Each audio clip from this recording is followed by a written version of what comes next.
غیروں کے سامنے سر ٹیکنے کی وجہ سے آدمی کو سزا نہ ملے جہنم کی، تو یہ مستقل ایک سزا ہے۔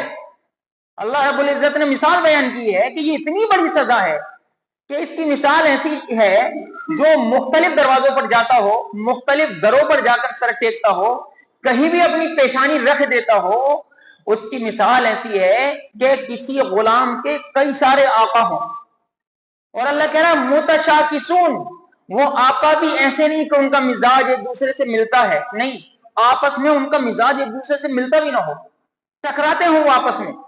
اور جب مزاج نہیں ملتا ہو، ایک سیٹ کا دوسرے سیٹ سے مزاج نہ ملتا ہو، اور ان کئی سیٹوں کا ایک ہی غلام ہو، تو ظاہر سی بات ہے وہ اپنی رنجش کی وجہ سے وہ ٹکرانے کی کوشش کریں گے۔ کیا مطلب یہ ہے کہ ایک آقا کہہ رہا ہے ٹھیک دوپہر 12 بجے کہ بالٹی بھر کے باتھ روم میں رکھو، مجھے نہانا ہے۔ دوسرے آقا کو پتہ چلا کہ اس وقت یہ حکم دے رہا ہے دوسرا آقا کہ بالٹی میں پانی بھر کے رکھو، تو وہ کہہ رہا ہے اسی ٹائم کہ بازار سے کھانا لے کے آؤ ابھی 12 بجے، اور ابھی چاہیے۔ تیسرا کہے گا، کیونکہ آپس میں ٹکرائے ہوئے ہیں متشاکسون، تیسرا کہے گا نہیں، ان کے کام چھوڑو، میرا ابھی سر دباؤ ٹھیک 12 بجے۔ بتاؤ اس غلام کے لیے ان آقاؤں کو راضی کرنا ممکن ہے؟